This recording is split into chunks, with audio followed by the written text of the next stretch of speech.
Okay, folks, welcome back for another deep dive. And this one, oh boy, this one's a doozy. Yeah, this one's It's going to be good. it's a wild ride. So we're diving into the world of Zankou Chicken.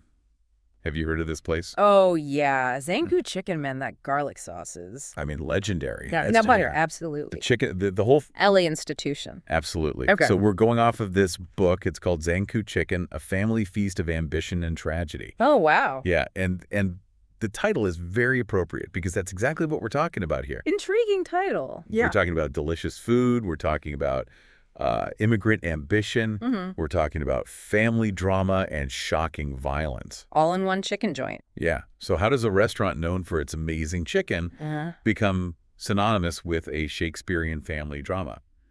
Well, let's find out. Let's dig in. So this whole thing starts back in 1962 in Beirut, Lebanon, and we've got dad and mom, and that's literally what they're referred to as in the book. Interesting. And they open this restaurant called Zankou, and they've got this garlic chicken recipe that just blows people away. So this is where it all began.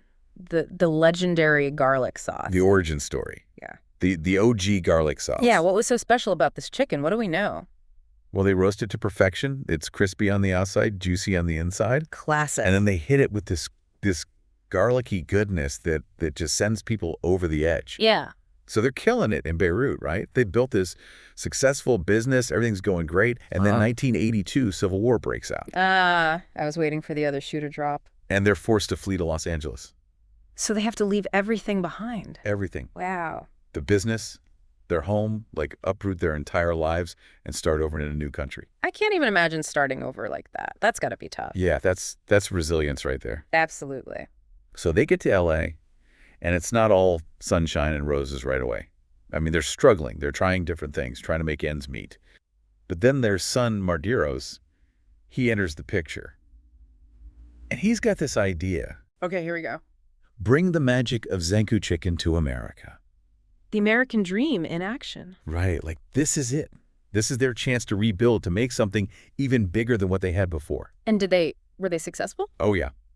So they opened the first Zankou Chicken in East Hollywood in 1983. Okay. And within a year, Let me guess. Lines out the door. lines out the door, rave reviews, critics are loving it. People are going crazy for this garlic sauce chicken. Wow, so they really struck gold again, huh? Yeah, they're making $2 million annually $2 million! That's incredible! from that same garlic sauce recipe. The power of a good recipe. Right.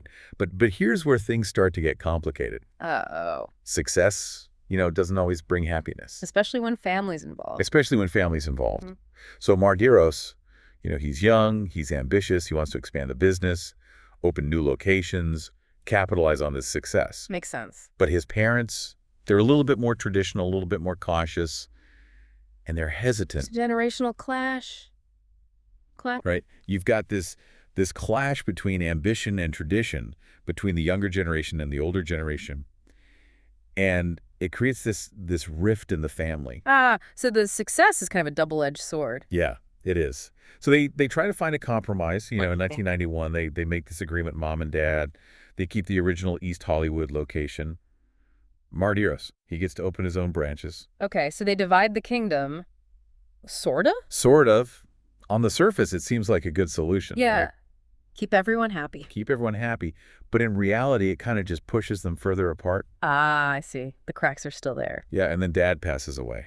Oh, wow. And it puts Mardiros in this leadership role that he might not have been ready for. Yeah, suddenly he's the patriarch. Yeah, and it really strains his relationship with his mother and his sister Zovig. So things are getting even more tense. Yeah, and then to make matters worse, in 2000, Mardiros is diagnosed with terminal cancer. Oh, man, that's awful. It is. You would think that something like this, such a tragic situation, it would bring the family together. Yeah, you'd hope so. But it doesn't. It actually does the opposite. Really? How so? Well, his mother, instead of offering support, she completely withdraws from him. She moves out of their shared home after a suspicious fire. A suspicious fire. Wait, are you implying? Well, the book suggests that she might have had something to do with it.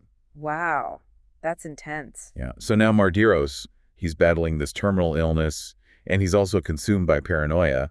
He starts to believe that his family is plotting against him, trying to take control of the business. So the family drama is reaching a boiling point. It is.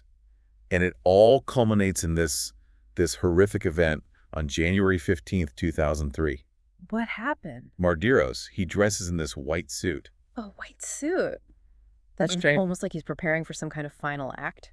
And he drives to Zovig's house. He requests his mother's presence, and then he shoots Zovig point blank. Oh my God. Yeah, and then he chases down his own mother and shoots her too before finally turning the gun on himself. That's just horrific. I can't believe this all stemmed from a chicken restaurant. I know it's hard to comprehend.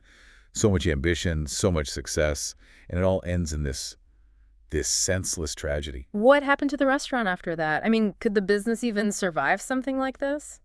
Well, the family was obviously devastated, and there was this bitter legal battle over the Zankou name and brand. So who got the rights to the name in the end? Well, that's the crazy part. The court ruled that both sides of the family could use the trademark. So there are two Zankou chickens now? Yeah, two separate entities, both serving that same famous garlic sauce chicken, but completely refusing to acknowledge each other's existence. Wow, so the family feud continues even after death. Yeah, it's like a bizarre echo of that original family division. Only this time it's permanent. It's almost poetic in a way. A tragedy in 3 acts. Yeah, it really makes you think, can you separate the deliciousness of the chicken from the darkness of its history? That's a great question. I mean, does knowing this story change how you experience Zankou chicken? Does it add a layer of complexity or bitterness to the taste? Or can you just enjoy the food for what it is and leave the weight of its history behind? Yeah, I don't know. It's something to think about. Definitely food for thought. All right, folks, well, that's our deep dive into the world of Zankou chicken. A story of ambition, family tragedy, and of course that legendary garlic sauce. Until next time, keep on thinking, keep on exploring, and we'll catch you on the